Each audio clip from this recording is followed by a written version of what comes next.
ನಮಸ್ತೆ friends, welcome back to my channel Jaya Hegde Kannada YouTube channel. ನಾನು ಜಯ.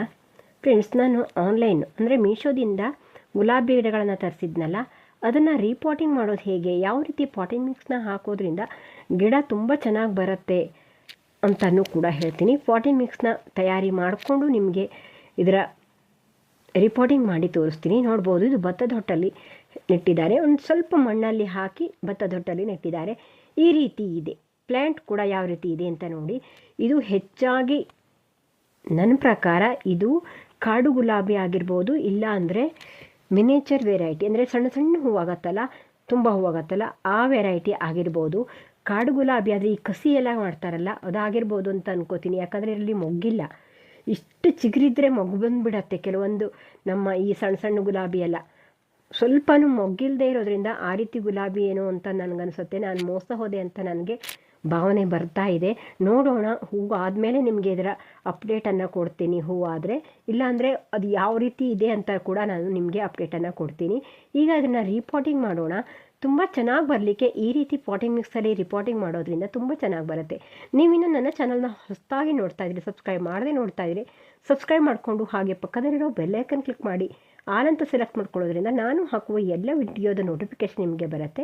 ಎಲ್ಲ ವೀಡಿಯೋಸನ್ನು ನೀವು ನೋಡ್ಬೋದು. ನೋಡಿ, ನಾನಿಲ್ಲಿ ಭತ್ತದ ಹೊಟ್ಟನ್ನು ಒಂದು ಪಾಟ್ ತೊಗೊಂಡಿದ್ದೀನಿ. ಭತ್ತದ ಹೊಟ್ಟು ನಮ್ಮ ಮಣ್ಣನ್ನು ಲೂಸ್ ಆಗಿಡಲಿಕ್ಕೆ ಹೆಲ್ಪ್ ಮಾಡುತ್ತೆ, ಮತ್ತು ಬೇರು ಚೆನ್ನಾಗಿ ಇಳಿದು ಹೋಗಲಿಕ್ಕೆ ಹೆಲ್ಪ್ ಮಾಡುತ್ತೆ. ಹಾಗಾಗಿ ನಾನು ಒಂದು ಪಾರ್ಟ್ ಭತ್ತದ ಹೊಟ್ಟನ್ನು ತೊಗೊಂಡ್ರೆ, ನೋಡ್ಬೋದು ಇಲ್ಲಿ ನಾನು ಹುಡಿಯಾಗಿರುವಂಥ ಮಣ್ಣನ್ನು ತೊಗೋತೀನಿ. ನಾನಿಲ್ಲಿ ಮರಳನ್ನು ಹಾಕ್ಕೊಳ್ತಿಲ್ಲ. ನೀವು ಅಂಟಂಟಾಗಿರೋವಂಥ ಮಣ್ಣಾದರೆ ಇದರಲ್ಲಿ ಅರ್ಧದಷ್ಟು ಮರಳನ್ನು ಕೂಡ, ಅಂದರೆ ಕಾಲು ಭಾಗದಷ್ಟು ಮರಳನ್ನು ಕೂಡ ಮಿಕ್ಸ್ ಮಾಡ್ಕೊಳ್ಳಿ. ನೋಡಿ, ನಾನು ಒಂದು ಪಾರ್ಟ್ ಭತ್ತದ ಹೊಟ್ಟನ್ನು ತೊಗೊಂಡ್ರೆ ಒಂದು ಪಾರ್ಟ್ ಮಣ್ಣನ್ನು ತೊಗೊಂಡಿದ್ದೀನಿ. ಈಗ 2 ಪಾರ್ಟು ಆಯಿತು, ಅಂದರೆ 2 ಪಾಟಿಗೆ ತುಂಬುವಷ್ಟು ಆಯಿತು ಅಂತ ಅಂದ್ಕೊಳ್ಳಿ. ಈ ರೀಪಾಟಿಂಗ್ ವಿಡಿಯೋ ಇಷ್ಟ ಆದರೆ ಲೈಕ್ ಮಾಡಿಬಿಡಿ ಫ್ರೆಂಡ್ಸ್. ನೋಡ್ಬೋದು ಈ ಮಣ್ಣು ಎಷ್ಟು ಚೆನ್ನಾಗಿದೆ ಅಂತ. ಸ್ವಲ್ಪ ಹುಡಿಯಾಗಿರುವಂಥ ಮಣ್ಣಾಗಿದೆ, ಹಾಗಾಗಿ ನಾನಿಲ್ಲಿ ಮರಳನ್ನು ತೊಗೊಂಡಿಲ್ಲ. ಹಾಗೆ ನಾನಿಲ್ಲಿ ಗೊಬ್ಬರ, ನೀವು ಯಾವುದೇ ಗೊಬ್ಬರ ಬೇಕಾದರೂ ತೊಗೊಳ್ಳಿ. ನಾನಿಲ್ಲಿ ಅಂದರೆ ಹಟ್ಟಿ ಗೊಬ್ಬರನ ತೊಗೊಂಡಿದ್ದೀನಿ.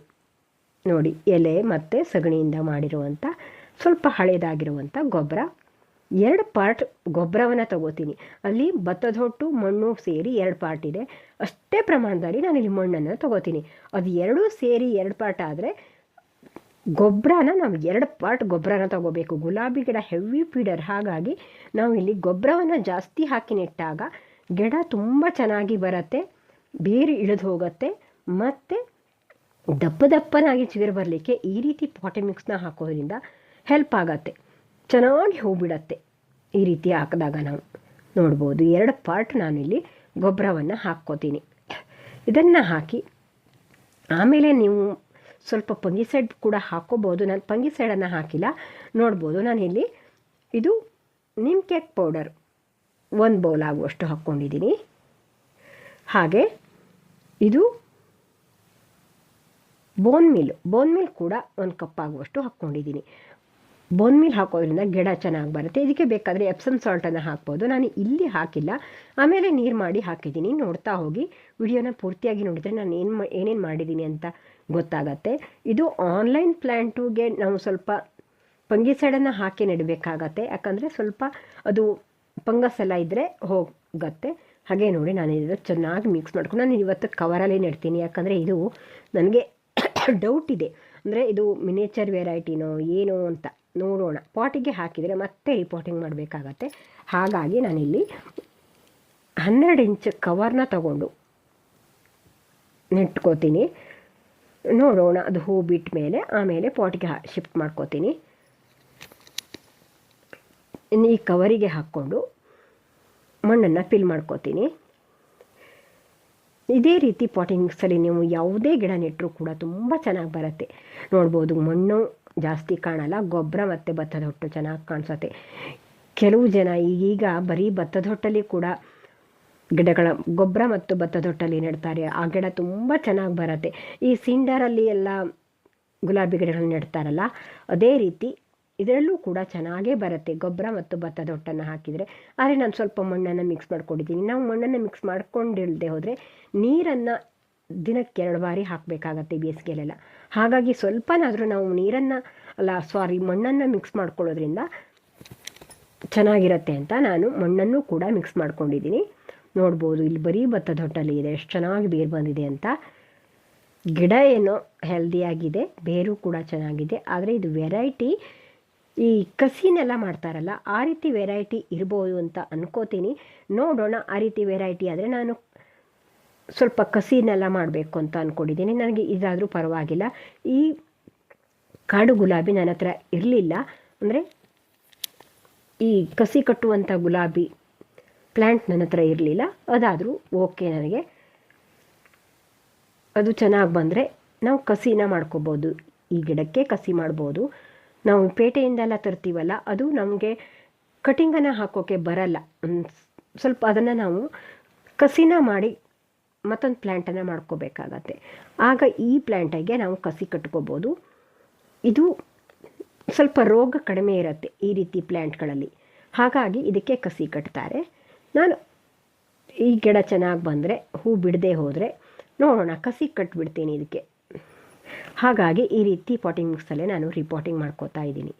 ನೋಡ್ಬೋದು, ಈ ರೀತಿ ಮಣ್ಣನ್ನು ಹಾಕಿ ಫಿಲ್ ಮಾಡಿ ಇಡ್ತೀನಿ. ನಾವು ಇದನ್ನು ಸ್ವಲ್ಪ ಪ್ರೆಸ್ ಮಾಡಬೇಕು, ಮತ್ತು ನೀರನ್ನು ಹಾಕಿದ ಮೇಲೆ ಮತ್ತೆ ಕೂಡ ಪ್ರೆಸ್ ಮಾಡಬೇಕು. ಆಮೇಲೆ ನಾವು ಇದನ್ನು ಒಂದು 4 ದಿವಸ ನೆರಳಲ್ಲಿಟ್ಟು ಅಥವಾ 8 ದಿವಸ ನೆರಳಲ್ಲಿಟ್ಟು ಆಮೇಲೆ ಬಿಸಿಲಲ್ಲಿಡಬೇಕು. ನೀರನ್ನು ಸ್ಪ್ರೇ ಮಾಡ್ತಾ ಇರಬೇಕು.